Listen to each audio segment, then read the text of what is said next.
Hello बच्चों, आज हम जानेंगे क्लास 6 से साइंस का चैप्टर 9 जिसका शीर्षक है सजीव एवं उनका परिवेश।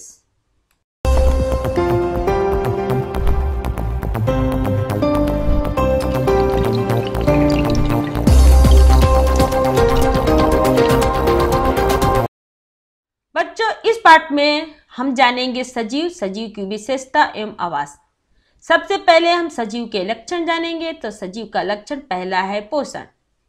बच्चों, सजीव को जिंदा रहने के लिए भोजन की जरूरत होती है। भोजन से उन्हें ऊर्जा मिलती है।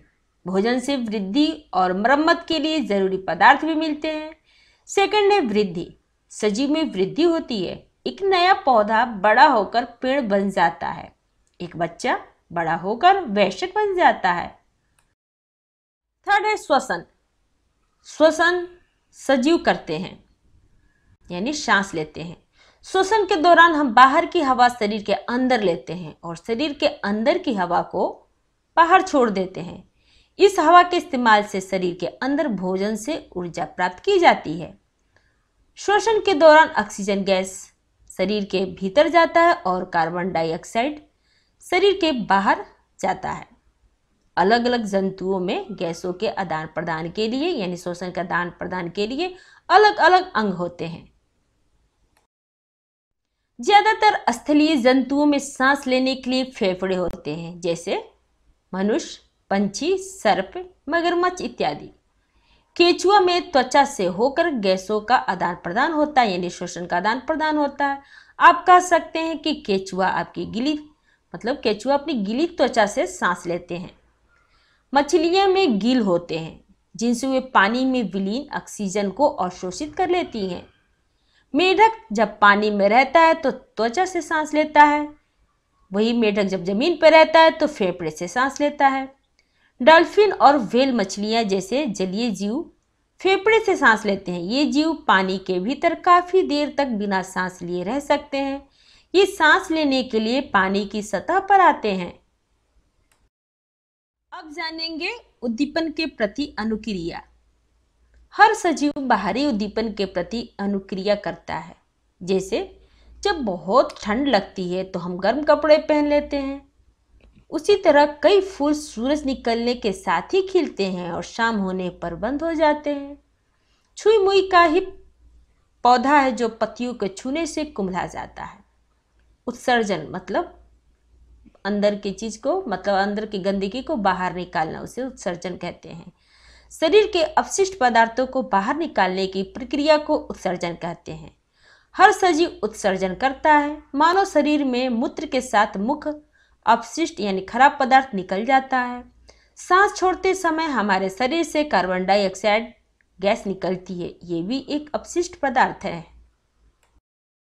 सजीव में प्रजनन की प्रक्रिया। जिस प्रक्रिया द्वारा एक सजीव अपनी संतान उत्पन्न करता है उसे प्रजनन कहते हैं।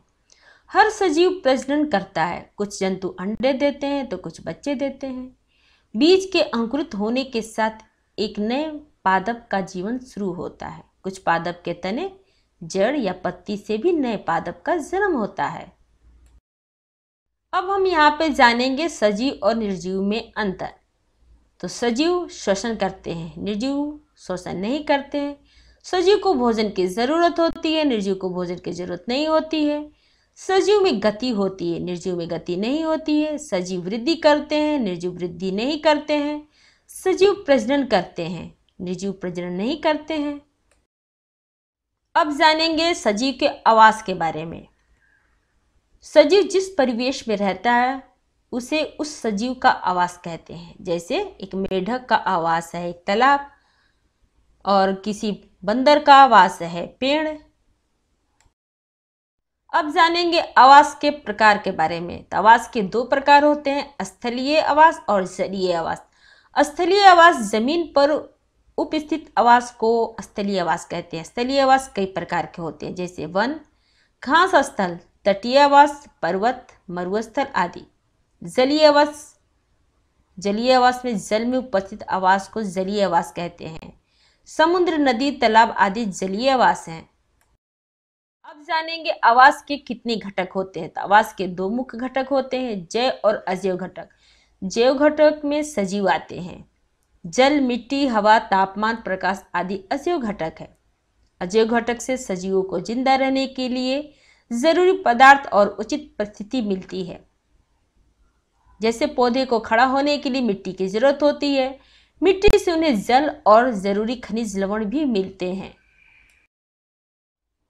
अनुकूलन किसे कहते हैं? तो जीवों के वैसे लक्षण जो उन्हें किसी खास माहौल में जिंदा रहने में सक्षम बनाते हैं, उसे हम अनुकूलन कहते हैं।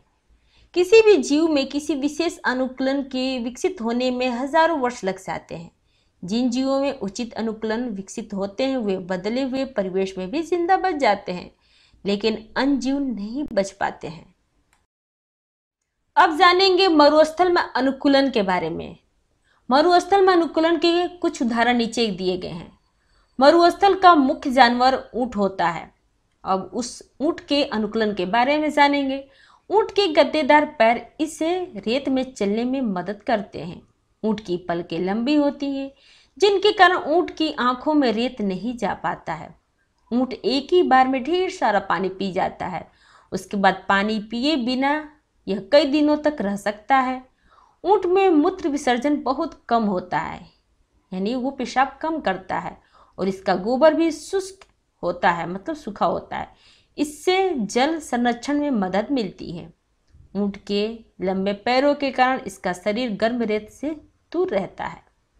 मरुस्थल में रहने वाले छोटे जीव के शरीर पर कठोर स्केल यानी सल्क होते हैं। इससे जल के ह्रास में कमी होती है। ये जीव दिन के समय छाया में पड़े रहते हैं और रात होने पर ही बाहर निकलते हैं। बच्चों, हम यहाँ पे जानेंगे मरुस्थल के पौधों में अनुकूलन की प्रक्रिया।